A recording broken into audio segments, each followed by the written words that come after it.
6 લાખ ઝાડ કપાવવાની સંભાવના છે। તમે બરોબર જ સાંભળ્યું છે, વિકાસના નામે વિનાશની પહેલ ફરી શરૂ થશે। મધ્યપ્રદેશના સિંગરૌલીમાં જ્યાં અદાણી અને આદિવાસી બંને આમને સામને છે, કારણ કે કોલસો અને જે જંગલની આખી લડાઈ છે તેમાં 8 ગામના લોકો છે તે બેઘર થઈ જવાના છે। આ ઘટનાની વચ્ચે સમજવું જરૂરી છે કે નેતાઓ છે સિંગરૌલીના વિકાસને લઈને કેવા વાયદાઓ કરતા હતા। સિંગરૌલીને સ્વિટ્ઝરલેન્ડ તો ક્યારેક સિંગાપુર બનાવવાની વાત હતી। આજે તમને એ જ વાત કરવી છે કે દેશના પાવર કેપિટલ કહેવાતા સિંગરૌલીની કાળી કહાની કેવી છે। મધ્યપ્રદેશમાં સિંગરૌલી પ્રદેશ જે વીજળીનો પર્યાય કહેવાય છે। દાયકાઓથી વીજળી ઉત્પાદનને વિકાસના પ્રતીક તરીકે રાખવામાં આવ્યું છે। ઓછામાં ઓછી 5 પેઢીઓ વારંવાર નિકાલમાંથી પસાર થઈ ગઈ છે।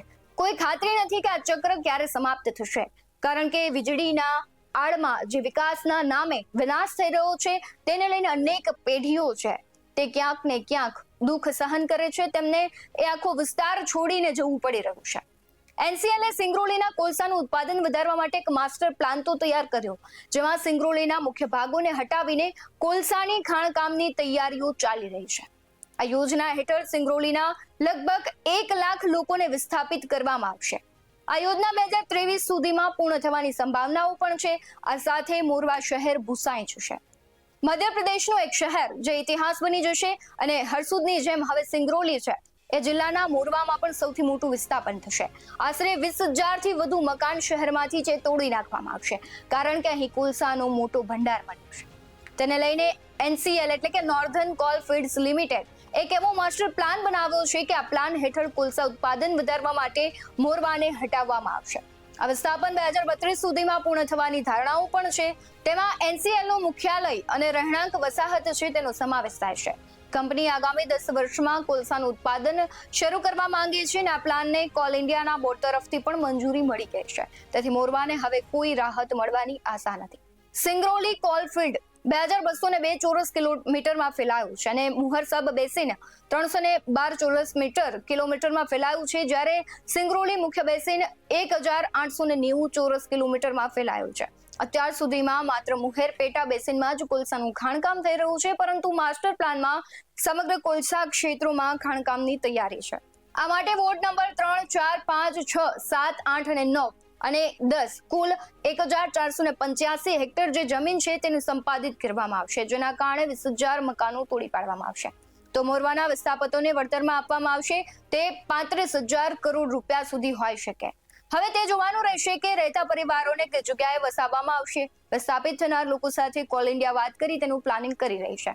સમગ્ર ઘટનામાં ત્યાંના જે રહેવાસીઓ છે 82 વર્ષીય ભગવાન પ્રસાદ એવું કહે છે કે 70 વર્ષથી વધુ સમય થઈ ગયો છે, છતાં મારા જીવનમાં કોઈ સ્થિરતા નથી। દરરોજ રાત અને દિવસે મને ચિંતા થઈ રહી છે કે કોઈ સરકારી અધિકારી હાથમાં નોટિસ લઈને આવશે, મારા દરવાજા પર ખટખટાવશે।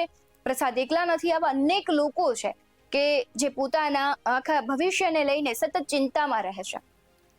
બીજી તરફ center for advance studies in south east Europe Lena ડોકુઝોવિકના એક અહેવાલમાં અંદાજે છે કે સિંગરૌલીની કુલ વસ્તીના 90% લોકો છે ઓછામાં ઓછા એક વખત વિસ્થાપિત થયા છે। તે એક ગંભીર વાસ્તવિકતા છે અને સરકાર અવગણી રહી છે।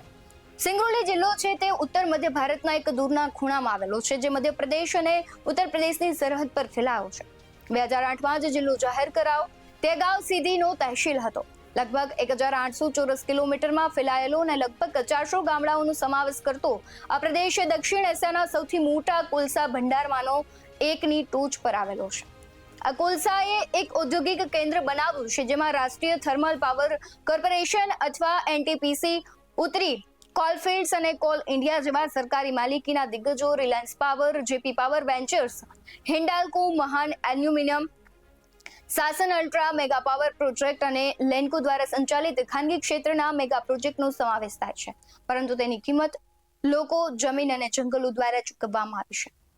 ખાણો, પાવર પ્લાન્ટ અને ડેમ માટેનો માર્ગ સાફ કરવા માટે દાયકાઓથી મોટા પાયે વિસ્થાપન કરવામાં આવ્યું છે। ઘણી વખત બળજબરીથી, અલ્પ વળતર અને સ્થાનિક પ્રતિકારના કઠોર દમન દ્વારા અને આવા અનેક લોકો છે કે જેને ઉખેડીને કાઢી નાખવામાં આવે છે। હવે આગામી નિકાલ ક્યારે આવશે તેની રાહ જોવામાં લોકો છે ક્યાંક ને ક્યાંક મરવા ખાતર જીવી રહ્યા હોય તેવું દેખાઈ રહ્યું છે। ભારતના શહેરોને વીજળી આપતી લાઇટ્સ અનંત વિસ્થાપનના અંધકારમાં બનેલી છે તે દરેક ભારતીય જાણવું જોઈએ, કારણ કે જો આ વિસ્થાપન થતા નહીં રોકવામાં આવે, આમ તો સુપ્રીમ કોર્ટનો નિર્ણય આવી ગયો છે, પરંતુ આગામી ભવિષ્યમાં તમે તમારા દીકરા દીકરીઓને શું જવાબ આપશો તે કોઈ કલ્પના નહીં કરી શકે, કારણ કે જંગલો અને પહાડો બચશે જ નહીં તો શ્વાસ કેવી રીતના લેશો, અને જીવવા માટેનો શ્વાસ ખૂટશે તો માનવ છે તેનું અસ્તિત્વ પણ ખોરવાશે, કદાચ માણસનું અસ્તિત્વ જ નહીં રહે। સમગ્ર ઘટનામાં તમારું શું માનવું છે? હાલ વાત વિગતવારમાં બસ આટલું જ।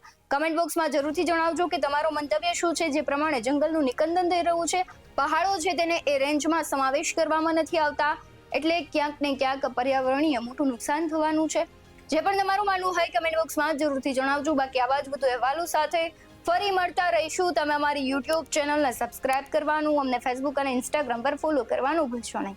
બાકી નવી અપડેટ્સ મેળવવા માટે આપ જોતા રહો BS19 ન્યૂઝ। નમસ્કાર।